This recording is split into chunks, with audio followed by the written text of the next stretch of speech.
Why is my loved one not bathing? Part 2. Based on what we learned about dementia-related brain changes in Part 1, bathing can be a scary, confusing, uncomfortable, and embarrassing experience. In this video, we'll take a look at the top 10 reasons why people with dementia often resist bathing, and we'll explore tips and strategies that might help. Reason number 1, they believe they've already showered. They've forgotten that they haven't. Or reason number 2, they don't understand why they need to bathe. They're not making the connection between that smell that they're smelling and translating that into an action that I need to take a shower. So instead of saying, don't you remember the last time you showered was over a week ago, or you smell and you need to shower and wash your hair,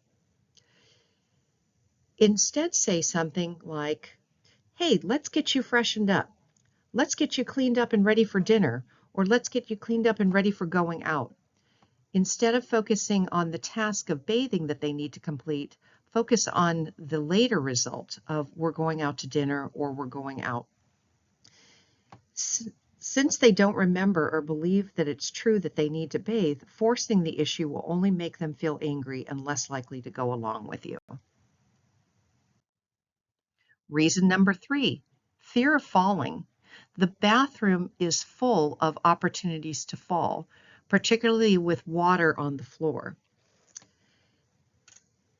Dementia changes their balance and ability to coordinate, and they often feel less steady. So consider installing grab bars, non-stick surfaces, and using a shower chair. If you're still not having any luck, instead of using the bathtub or shower, you may consider just giving them a sponge bath in their bedroom or using no rinse wipes. Reason number 4, it's too cold. Dementia interferes with the brain's ability to regulate body temperature, and people often feel cold. If you want them to take their clothes off, you're going to have to first warm up the room either by turning up the thermostat or by running the water to generate steam. You can make it more inviting by taking warm towels from the dryer and draping them over your loved one's shoulders and private areas. And then you can kind of work around each towel as you help them bathe. This will also help with the modesty. Reason number 5, scary sounds.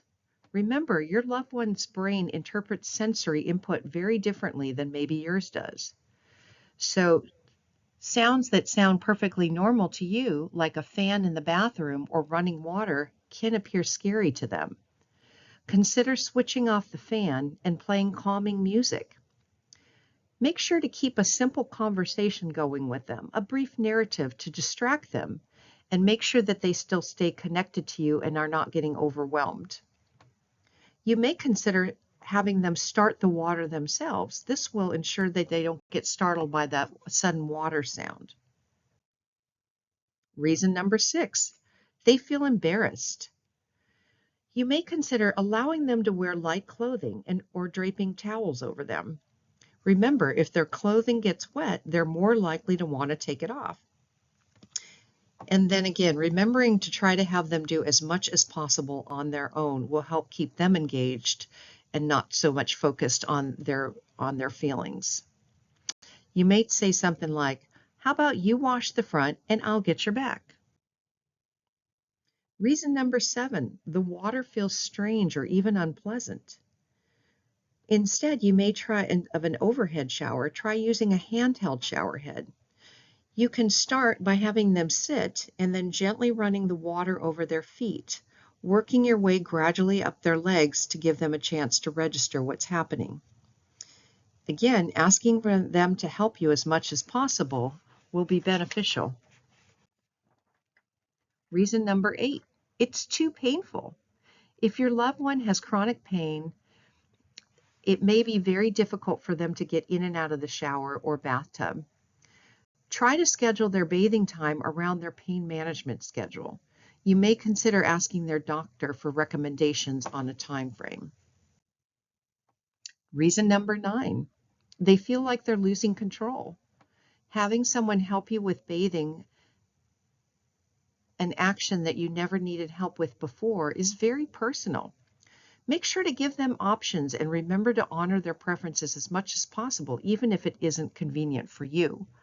Just because it's more convenient for you to have them shower in the morning because of your schedule, if they've spent their entire life taking a shower before they go to bed and bathing in the evening, that could be very disruptive to them. Reason number 10, they don't recognize their reflection in the mirror. You may consider removing the mirror if possible and replacing it with a picture, or simply cover up the mirror with a cloth or a decorative tapestry. It's important to remember that as the disease progresses, your loved one's ability to accurately interpret the environment and to do things by themselves will decline. Doing what you can to connect with them and comfort them while respecting their dignity will go a long way. Try to simplify tasks as much as possible, and then have them do as much as they can. If a task is too difficult, a person may become frustrated. But if you give them too much help, they can feel disrespected. So it's important to try to find that happy medium.